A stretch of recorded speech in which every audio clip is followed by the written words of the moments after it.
أعوذ بالله من الشيطان الرجيم. بسم الله الرحمن الرحيم. قد أفلح المؤمنون الذين هم في صلاتهم خاشعون والذين هم عن اللغو معرضون والذين هم للزكاة فاعلون والذين هم لفروجهم حافظون إلا على أزواجهم أو ما ملكت أيمانهم فإنهم غير ملومين فمن ابتغى وراء ذلك فأولئك هم العادون والذين هم لأماناتهم وعهدهم راعون والذين هم على صلواتهم يحافظون أولئك هم الوارثون الذين يرثون الفردوس هم فيها خالدون ولقد خلقنا الإنسان من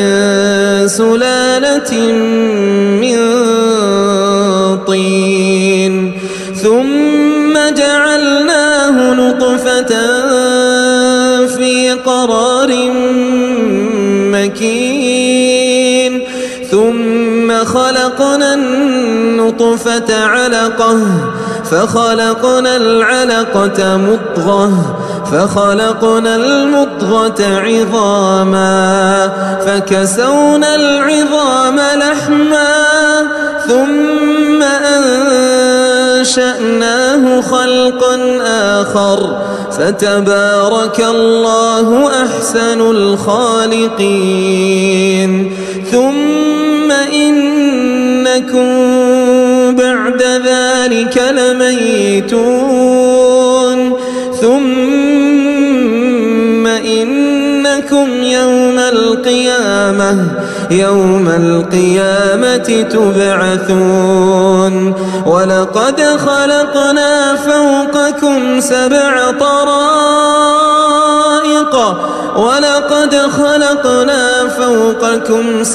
طرائق وما كنا عن الخلق غافلين وأنزلنا من السماء ماء بقدر فأسكناه في الأرض وإنا على ذهاب به لقادرون فأنشأنا لكم به جنات من نخيل وأعناب لكم فيها فواكه كثيرة ومنها تأكلون وشجرة تخرج من طور سيناء تنبت بالدهن وصبغ للآكلين وإن لكم في الأنعام لعبرة نسقيكم مما في بطونها ولكم فيها منافع كثيرة ومنها تأكلون وعليها وعلى الفلك تحملون ولقد أرسلنا نوحا إلى قومه فقال يا قوم اعبدوا الله ما لكم من إله غيره أفلا تتقون فقال الملأ الذين كفروا من قومه ما هذا إلا بشر فقال الملأ الذين كفروا من قومه ما هذا إلا بشر مثلكم يريد أن يتفضل عليكم ولو شاء الله لأنزل ملائكة ما سمعنا بهذا في آبائنا الأولين إن هو إلا رجل به جنة فتربصوا به حتى حين قال رب انصرني بما كذبون فأوحينا إليه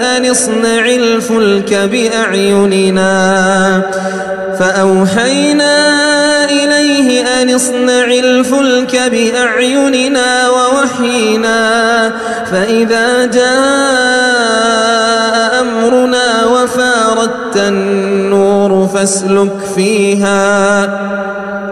فاسلك فيها من كل زوجين اثنين وأهلك إلا من سبق عليه القول منهم ولا تخاطبني في الذين ظلموا إنهم مغرقون فإذا استويت أنت ومن معك على الفلك فقل الحمد لله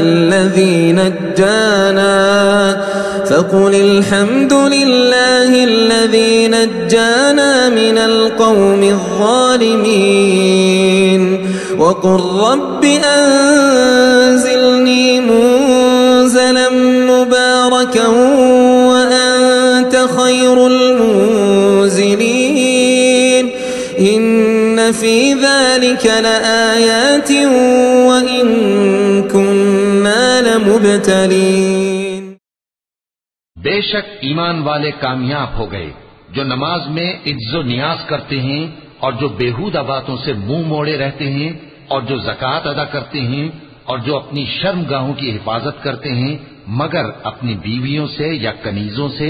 جو ان کی ملک ہوتی ہیں کہ ان سے تعلق قائم کرنے میں انہیں ملامت نہیں، اور جو ان کے سوا اوروں کے طالب ہوں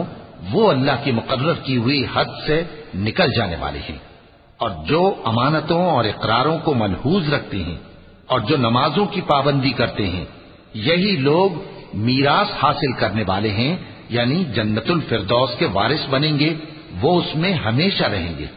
اور ہم نے انسان کو مٹی کے خلاصے سے پیدا کیا ہے، پھر اس کو ایک مضبوط اور محفوظ جگہ میں نطفہ بنا کر رکھا، پھر ہم نے نطفے کا لوتھڑا بنایا، پھر لوتھڑے کی بوٹی بنائی، پھر بوٹی کی ہڈیاں بنائیں،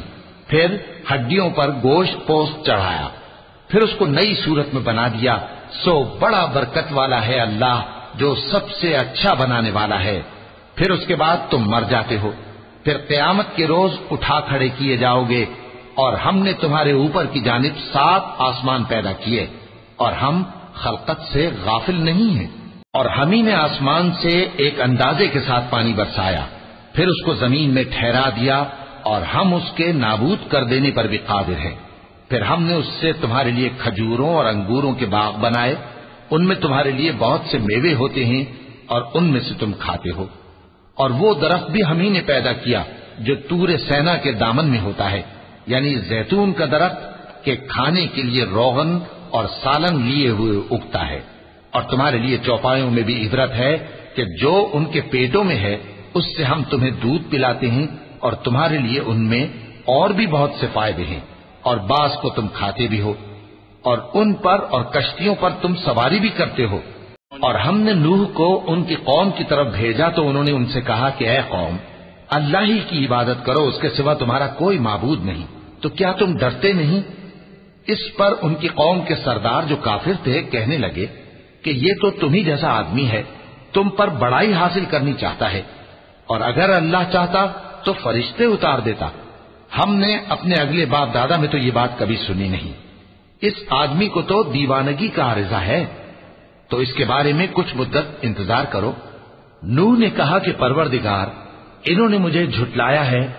تو میری مدد کر۔ بس ہم نے ان کی طرف وہی بھیجی کہ ہمارے سامنے اور ہمارے حکم سے کشتی بناؤ۔ پھر جب ہمارا حکم آ پہنچے اور تنور پانی سے بھر کر جوش مارنے لگے تو سب قسم کے پالتو حیوانات میں سے جوڑا جوڑا یعنی نر اور مادہ دو دو کشتی میں بٹھا لو، اور اپنے گھر والوں کو بھی سوائے ان کے جن کی نسبت ان میں سے ہلاک ہونے کا حکم پہلے صادر ہو چکا ہے۔ اور ظالموں کے بارے میں مجھ سے کچھ نہ کہنا، وہ ضرور ڈبو دیے جائیں گے۔ بس جب تم اور تمہارے ساتھی کشتی میں بیٹھ جاؤ تو اللہ کا شکر کرنا اور کہنا کہ سب تعریف اللہ ہی کے لیے ہے جس نے ہم کو ظالم لوگوں سے نجات بخشی۔ اور یہ بھی دعا کرنا کہ اے پروردگار، ہم کو مبارک جگہ اتاریو اور تو سب سے بہتر اتارنے والا ہے۔ بے شک اس قصے میں نشانیاں ہیں اور ہمیں تو آزمائش کرنا تھی۔